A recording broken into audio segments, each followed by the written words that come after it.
Leitura de trecho do livro Uma Vida Pequena, de Hanya Yanagihara, é o capítulo 1, Lispenard Street. Todos dizem que o início é lento e talvez um desafio. Vamos ver.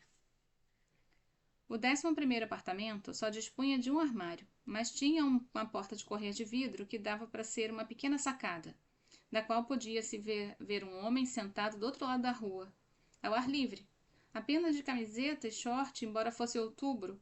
Ele estava fumando. William ergueu a mão para cumprimentá-lo, mas o homem não acenou em resposta. No quarto, Jude sanfonava a porta do armário, abrindo e fechando, e quando William entrou, "Só tem um armário?" falou. "Tudo bem", disse William. "Eu não tenho nada para guardar nele mesmo." "Ah, nem eu." Então sorriram um para o outro. A corretora foi ao encontro deles. "Vamos ficar?" disse Jude. Bem, mas de volta ao escritório da corretora, foram informados de que não poderiam alugar o apartamento. "Por que não?" perguntou Jude. "Bem, vocês não ganham o suficiente para cobrir 6 meses de aluguel e não tem poupança?" disse a corretora, subitamente ríspida. Ela verificava o crédito e a conta bancária deles e tinha concluído de que devia haver algo de errado com 2 homens de casa, na casa dos 20 anos, que não eram um casal, tentando alugar um apartamento de um quarto num trecho sem graça, mas assim mesmo caro, da Rua 25. "Vocês têm alguém que possa ser seu fiador, um chefe ou pais, por exemplo?" "Bem, nossos pais morreram", disse William rapidamente. A corretora suspirou, com pena. "Bem, então sugiro que diminuam as expectativas. Ninguém responsável por um edifício bem administrado vai alugar para candidatos com perfil financeiro de vocês." Ela se levantou com um ar conclusivo e olhou fixamente para a porta. Quando eles contaram o episódio a JB e a Malcolm, porém, fizeram disso uma comédia. O piso do apartamento estava cheio de cocô de rato, o homem do apartamento em frente quase havia tirado a roupa toda. A corretora ficara transtornada porque estava flertando com William e ele não havia correspondido. "E quem quer morar na 25, com a segunda avenida, no fim das contas?" perguntou JB. "Bem, estavam no Po Viet Huong, em Chinatown, onde se encontraram 2 vezes por mês para jantar. O Po Viet Huong não era grande coisa. O po era curiosamente açucarado. O suco de limão tinha gosto de sabão. E pelo menos um deles passava mal depois de cada refeição. Mas não deixavam de frequentá-lo, tanto por hábito como por necessidade. Dava para tomar uma tigela de sopa ou comer o sanduíche do Po Viet Huong por $5. Ou pedir um prato principal que custava entre 8 e 10 dólares, mas que era muito maior. E dá para guardar metade para o dia seguinte, ou para um lanche mais tarde. Só Malcolm nunca comia a refeição toda e não guardava a outra metade. E quando estava satisfeito, colocava o prato no centro da mesa, para que William e JB, sempre famintos, comessem o que sobrava. "Bem, claro que queremos morar na 25 com a segunda avenida, JB", disse William pacientemente. "Mas não temos escolha, não temos nenhum dinheiro, lembra?" "Eu não entendo por que vocês não ficam onde estão", disse Malcolm, que agora remexia seus cogumelos e tofu. "Eu sempre pedia o mesmo prato, shimeji preto e tofu refogado, num molho marrom viscoso." Sob os olhares de William e JB. "Não posso", disse William. "Esqueceu? Deve ter explicado aquilo a Malcolm uma dezena de vezes nos últimos 3 meses. O namorado de Meredith está se mudando para lá, então por isso eu tenho que sair." "Mas por que você tem que sair?" "Bem, porque o aluguel está no nome da Meredith, Malcolm", exclamou JB. "Ah, tá", disse Malcolm. Ficou em silêncio. Sempre esquecia detalhes que considerava sem importância, mas também nunca parecia se ressentir quando a pessoa perdia a paciência com seus esquecimentos. "Certo?" E empurrou os cogumelos para o centro da mesa. "Mas você, Jude?" "Bem, não posso ficar na sua casa para sempre, Malcolm. Seus pais vão me matar um dia desses." "Meus pais adoram você." "Bem, legal da sua parte dizer isso, mas vão deixar de me adorar se eu não sair logo." Malcolm era o único dos 4 que morava com os pais. Como JB gostava de dizer, se tivesse a casa do Malcolm, eu também faria o mesmo. Não que a casa do Malcolm fosse particularmente incrível, era na verdade cheia de rangidos e mal conservada, e William certa vez se ferira com uma farpa simplesmente ao deslizar o braço pelo corrimão. Mas era grande, um casarão de vários andares no Upper East Side. A irmã de Malcolm, Flora, 3 anos mais velha, mudara-se para o porão recentemente, e Jude ocupara seu lugar com uma solução temporária. Os pais de Malcolm acabariam requisitando o espaço para convertê-lo no escritório da agência literária da sua mãe. E isso significava que Jude, que de qualquer forma vinha tendo dificuldades para descer a escada até o porão, ela, então precisaria procurar o seu próprio apartamento. E era natural que ele fosse morar com William. Tinham sido companheiros de quarto durante toda a faculdade, e no primeiro ano os 4 dividiram um espaço que consistia em uma sala comum de concreto, onde ficavam 2 mesas e cadeiras e um sofá, que as tias de JB tinham levado numa van alugada da U-Haul. E em um segundo cômodo, muito menor, onde havia 2 beliches. Esse quarto era tão estreito que Malcolm e Jude, deitados nas camas inferiores, podiam estender o braço e pegar na mão do outro. Malcolm e JB dividiam um dos beliches, e Jude e William o outro. Negros contra brancos, dizia JB. Jude não é branco, respondia William. Eu não sou negro, acrescentava Malcolm, mais para chatear JB do que por acreditar nisso. Muito bem, disse JB agora, puxando para si o prato de cogumelos com os dentes do garfo.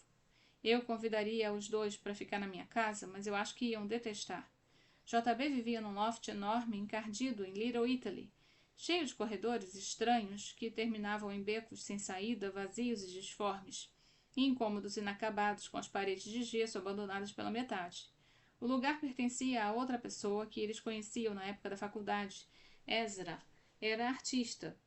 Não dos bons, mas também não precisava ser, porque, como JB gostava de frisar, jamais precisaria trabalhar em toda a sua vida.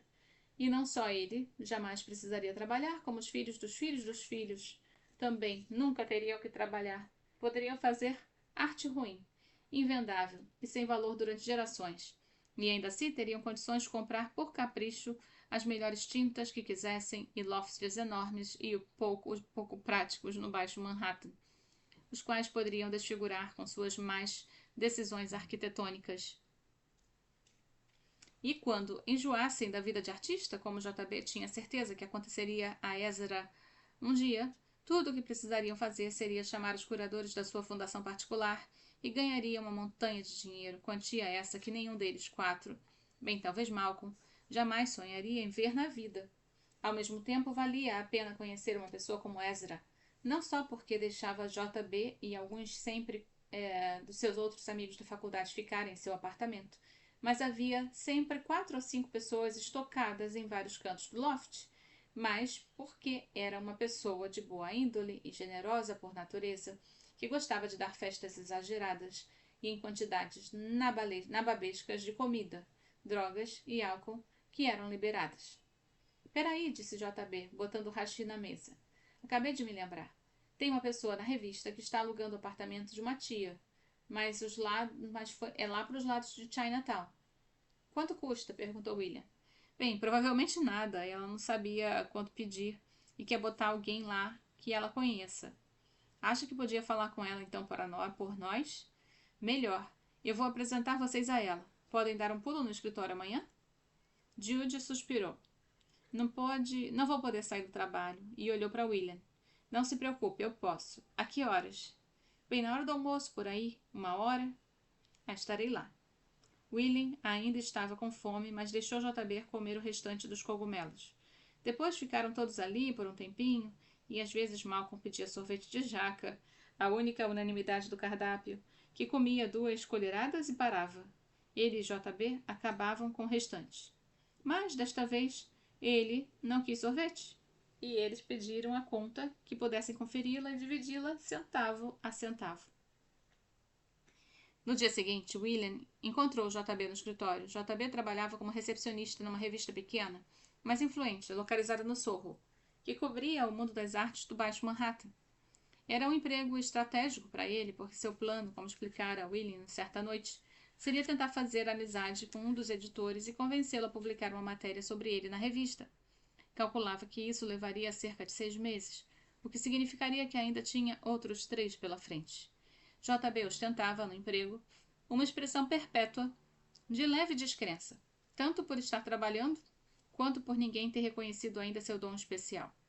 Não era um bom recepcionista, embora os telefones tocassem mais ou menos constantemente, ele quase nunca os atendia. Quando alguém queria falar com ele, o sinal do celular no edifício era instável, então tinham que seguir um código especial de deixar tocar 2 vezes, desligar e depois ligar de novo. E ainda assim, ele às vezes não conseguia atender.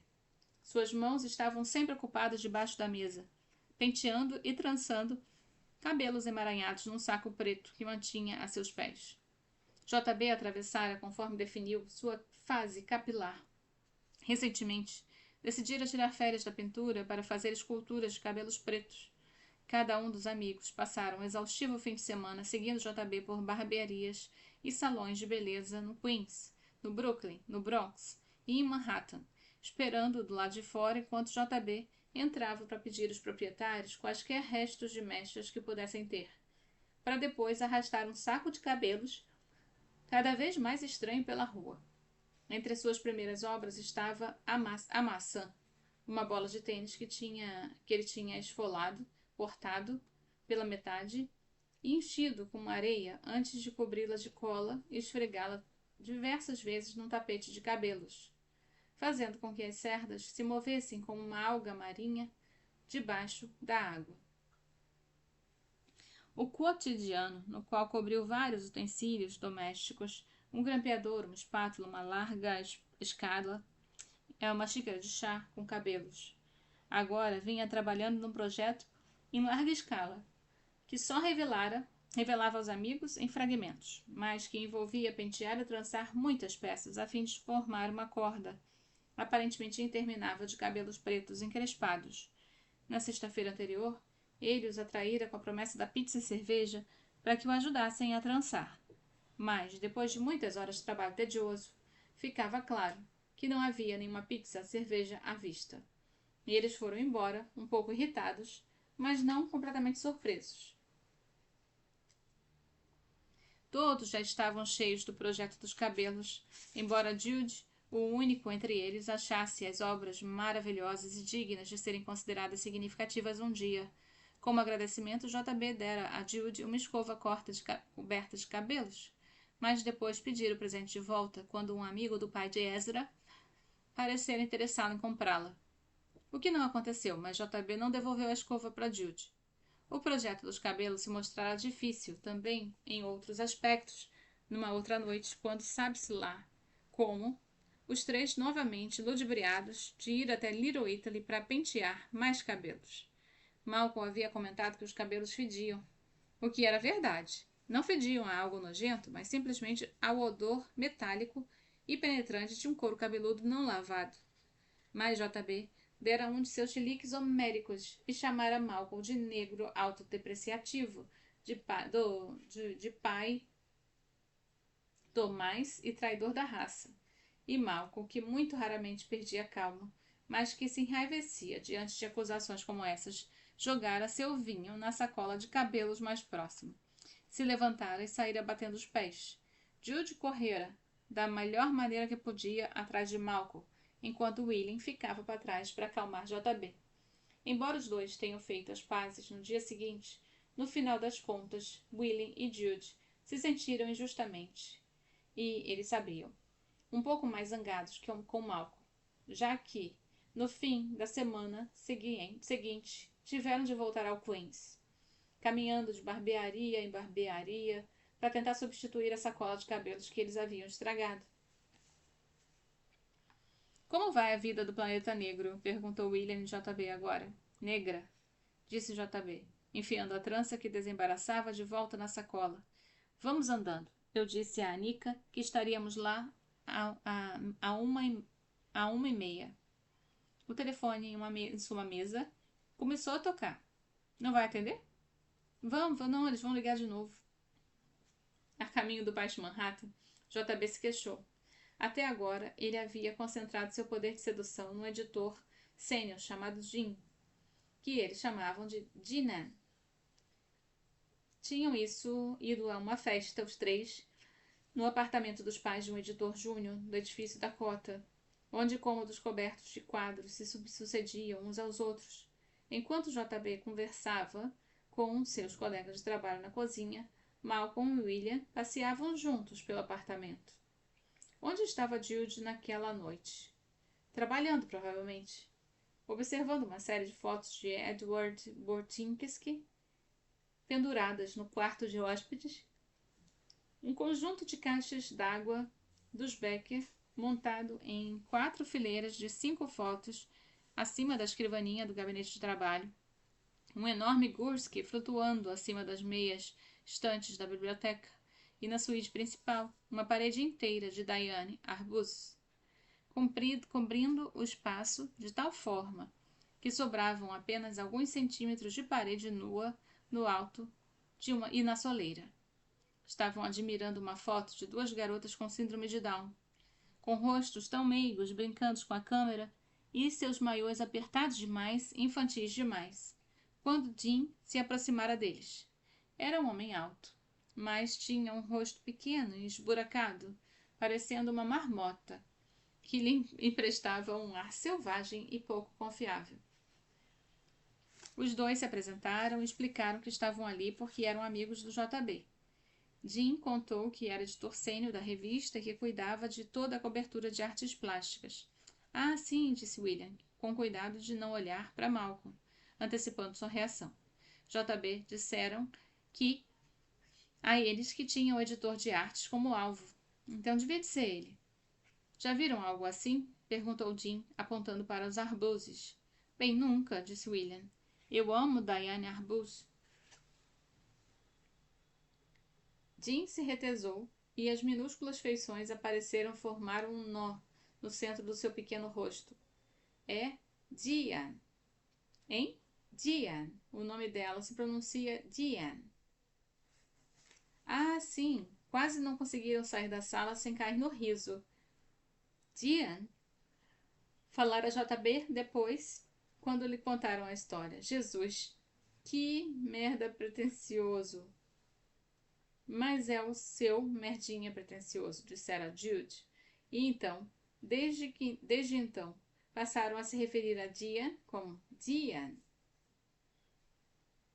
Infelizmente, porém, parecia que, apesar das incansáveis investidas de JB em Diane, ele não chegara mais perto do que sair na revista do que 3 meses antes. JB até deixara Diane chupá-lo na sauna de academia de ginástica e ainda assim, nada. Todo dia, JB achava um pretexto para passear pela redação e bisbilhotar o quadro de avisos em que as pautas dos próximos 3 meses ficavam escritas em cartões brancos. E todo dia ele estudava a seção dedicada aos jovens artistas em ascensão, procurando gente sem talento e de artistas ripados, pessoas a quem se deviam favores, ou pessoas que conheciam pessoas e quem se deviam favores. Se um dia encontrar o nome de Ezra ali, eu vou me matar, sempre dizia JB, ao que os outros retrucavam. Não vai encontrar JB. E não se preocupe, JB, você vai aparecer ali algum dia. Para que você precisa dele, JB? Você vai encontrar outra coisa. Ao que JB replicava repetidamente. Respectivamente. Vocês têm certeza? E não acredito nessa porra. Eu investi muito dessa vez, 3 meses inteiros da minha vida. É melhor eu aparecer de vez. Todo o resto, significando variavelmente a pós-graduação, a volta a Nova York, a série dos cabelos ou a vida em geral, dependendo de quão nihilista ele se sentia no dia. Ele ainda estava se queixando quando chegaram a Lispenard Street. William era relativamente novo na cidade, só vivia ali havia 1 ano, e ainda não tinha ouvido falar dessa rua, que não passava de uma viela com 2 quarteirões de comprimento, situada em um quarteirão ao sul da Canal Street. Mas até JB, que crescera no Brooklyn, também não ouvira falar dela. Encontraram o prédio e apertaram a campainha do 5C. Uma garota atendeu, uma voz cheia de estática e cavernosa pelo interfone, e abriu a porta do prédio. Dentro, o saguão estava estreito, com o pé direito alto e pintado no marrom malhado e brilhoso, que os fez sentir como se estivessem no fundo de um poço. A garota os esperava na porta do apartamento. Oi, JB, disse, e então olhou para William e ruborizou. Anica! Ah, esse é meu amigo William, disse JB. William, Anica trabalhava no departamento de arte. É muito gente boa. Anica baixou o olhar e estendeu a mão ao mesmo tempo. Prazer em conhecê-lo, disse para o chão. JB chutou o pé de William e sorriu para ele. William o ignorou. Legal conhecer você também, falou. Muito bem. Esse é o apartamento. É da minha tia, ela morou aqui por 50 anos e acabou de se mudar para um retiro de idosos. Anica falava muito rápido e aparentemente tinha decidido que a melhor estratégia era tratar William como um eclipse e não olhar para ele de forma alguma. Ela falava cada vez mais rápido sobre a tia e como ela sempre dizia que a vizinhança tinha mudado e como nunca ouvira falar da Lispenard Street até que se mudara para o Baixo Manhattan e como lamentava que o apartamento ainda não tivesse sido pintado, mas sua tia literalmente acabara de se mudar e só tiveram a oportunidade de fazer uma limpeza no último fim de semana. Ela olhava para tudo, menos para William. Olhava para o teto, estanho decorado, para o assoalho, rachado, mas de tacos, para as paredes, nas quais as molduras de quadros pendurados muito tempo atrás haviam deixado sombras fantasmagóricas. Até que William teve de interromper gentilmente e perguntar se podia dar uma olhada no restante do apartamento. Ah, sim, fique à vontade, disse Anica. Vou deixá-los a sós. Mas começou a segui-los, falando rapidamente com JB sobre alguém chamado Jasper e como ele começara a usar a fonte Archer para tudo. E será que JB não achava que parecia um pouco arredondada demais e estranha para um corpo do texto? Agora que William estava de costas, ela olhava para ele. Seu blá blá blá blá, tornando-se mais genérico quanto mais ela falava. JB observava Anica, observando William. Ele nunca a vira assim, tão nervosa e adolescente. Em geral, era mal-humorada e silenciosa, chegando, na verdade, a ser temida no escritório por ter criado na parede acima de sua mesa uma elaborada escultura em forma de coração com lâminas de estilete. Mas ele via uma porção de mulheres se comportando daquela maneira perto de William. Todas faziam o mesmo. Seu amigo Lionel costumava dizer que William deveria ter sido pescador numa vida passada, pois atraía gatas por onde passava. E, no entanto, na maior parte do tempo, mas não sempre, William não se dava conta da atenção que despertava. JB perguntava certa vez a Malcolm por que ele estava achando que aquilo acontecia, e Malcolm dissera que era porque William não percebia. Então JB apenas grunhira em resposta, mas era assim que se via as coisas. Malcolm era a pessoa mais obtusa que conhecia, e se ao mesmo tempo Malcolm reparava como as mulheres reagiam ao redor de William, era impossível que o próprio William não percebesse. Depois, Jude oferecia uma interpretação diferente. Ele sugeriria que William não reagia a todas as mulheres de propósito, para que os outros homens ao seu redor não se sentissem ameaçados por ele. Então isso fazia mais sentido. William era querido por todo mundo e não gostava que as pessoas se sentissem mal. E por isso era possível, inconscientemente, que pelo menos fingisse uma espécie de ignorância. Ainda assim, era fascinante de ver os três que nunca se cansaram daquilo, nem de zombar de William depois, por mais que ele apenas sorrisse e não dissesse nada.